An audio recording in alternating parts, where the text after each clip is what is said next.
자, 먼저 그 영상 하나 보고 시작하겠습니다. 화성암.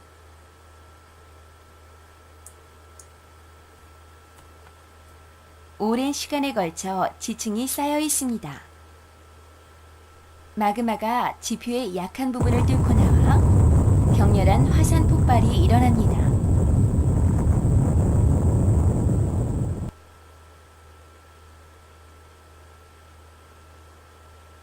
화산 폭발이 멈추면 마그마가 지표 근처에서 급하게 식으면서 현무암과 같은 화산암이 만들어집니다. 마그마가 지하 깊은 곳에서 서서히 식으면 화강암과 같은 심성암이 만들어집니다. 액체 상태의 스테아르산이 더운 물에서 서서히 식으면 결정이 크게 나타나며, 마찬가지 원리로 마그마가 지하 깊은 곳에서 서서히 식으면 화강암과 같이 구성광물의 결정이 큰 심성암이 만들어집니다. 액체 상태의 스테아르산이 얼음물 속에서 급하게 식으면 결정이 작게 나타나며, 마찬가지 원리로 현무암과 같이 구성광물의 결정이 작은 화산암이 만들어집니다. 암석이 마그마와 접촉하면 높은 열과 압력을 받아 변성작용을 받게 되어 원래 암석과 전혀 다른 변성암이 됩니다. 석회암은 변성작용을 받아 대리암으로 변합니다. 사암은 변성작용을 받아 규암으로 변합니다. 셰일은 변성작용을 받아 편암과 편마암으로 변합니다.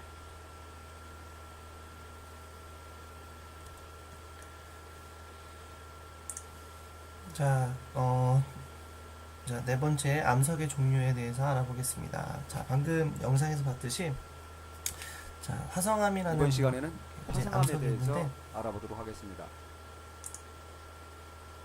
그래서 자, 암석을 먼저 크게 이제 세 가지로 구분해 보면 암석의 종류는 자, 화성암과 태정암과 변성암으로 나눌 수 있습니다.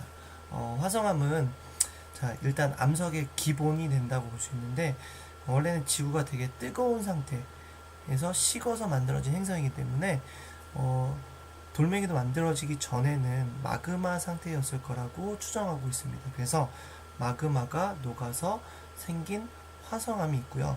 이게 자, 풍화 침식 작용에 의해서 쪼개지고 깨지고 가루가 되면 퇴적물이 됩니다. 퇴적물이 굳어지고 다져져서 생기면 퇴적암이 되고요. 자, 화성암과 퇴적암이 변하면, 열과 압력에 의해서 변하면 변성암이 됩니다. 그래서 먼저 화성암에 대해서 알아보겠습니다. 화성암은 크게 두 가지로 나눌 수 있습니다. 그 두 가지로 나누는 구분은 생성 그 과정의 냉각 속도에 따라서 나뉘어집니다. 자, 어떻게 되냐면 지하 깊은 곳에 있으면 당연히 냉각 속도가 밖에서 식을 때보다는 더 느리겠죠. 그래서 더 모일 수 있는 결정들이 생길 수 있는 시간이 더 많이 생깁니다. 그래서 지하 깊은 곳에서 만들어지는 것들은 결정이 크게 되고, 반대로 바깥쪽에서 만들어지는 화성암들은 빨리 식기 때문에 결정이 만들어지는 시간이 부족해서 결정이 거의 보이지 않게 됩니다.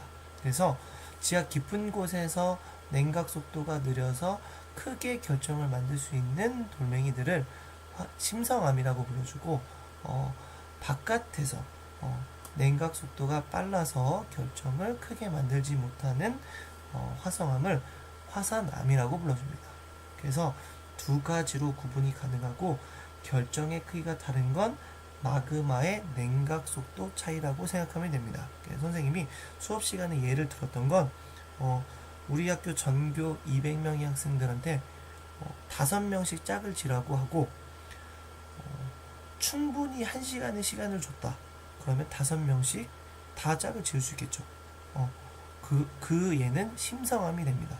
반대로 전교생의 학생들한테 5명씩 짝을 지라고 하고 0.1초를 줍니다.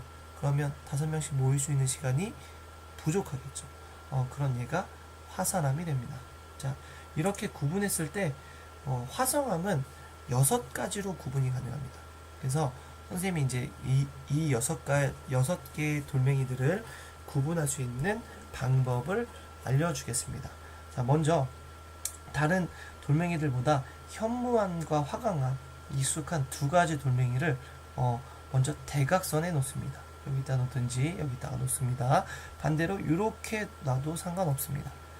자, 현무암을 머릿속에서 떠올려 봅니다. 그러면 어둡고, 자, 그 다음에 눈으로 결정을 봤을 때 결정이 하나하나의 결정이 보이지 않기 때문에 결정이 작다라고 표시를 해줍니다. 그러면 반대쪽으로 갔을 때는 밝은 쪽, 결정이 작은 곳에서 반대쪽으로 갔을 때는 큰 결정, 이렇게 구분을 하면 됩니다. 그러면 반대쪽에 있는 화강암도 맞는지 한번 봅니다.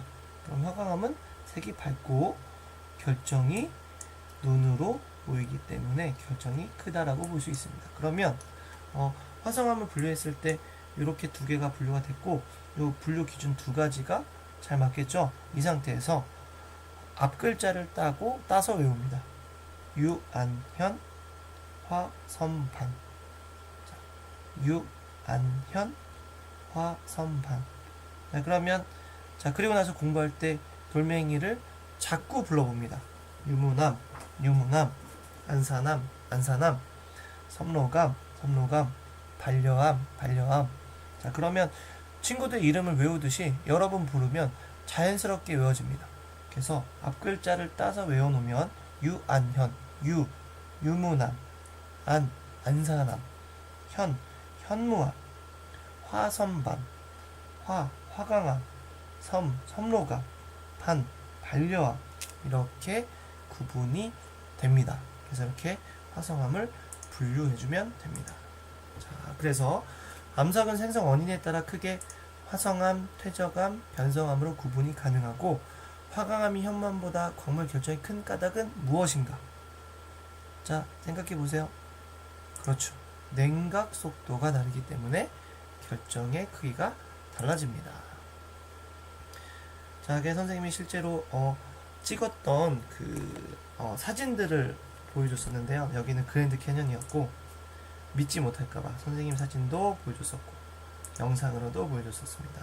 자, 2번째 이제 태정을 배우기 위해서 앙코르와트 사진을 보여줬었는데, 앙코르와트는 되게 많이 뭉툭해지고 훼손이 되게 심했다는 걸 알 수 있다 그랬죠. 또 앙코르와트에 있는 그 신전에 있던 원숭이상이 되게 많이 부셔지고 주변에 보면 많이 깨져 있고 상해 있는 것을 알 수 있습니다.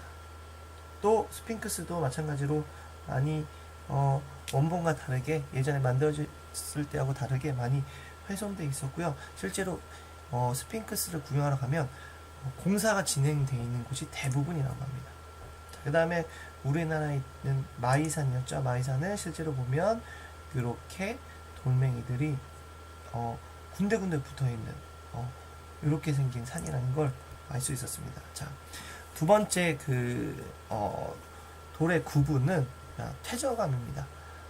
퇴적암을 구분하기 위해서는 먼저 3가지 물질을 먼저 볼 건데, 진흙 같은 경우는 만졌을 때 감촉이 매우 부드럽겠죠. 반대로 모래는 거칠고, 그 다음에 자갈은 거칠고, 알갱이가 느껴질 정도로 알갱이가 매우 크다는 것을 알 수 있습니다.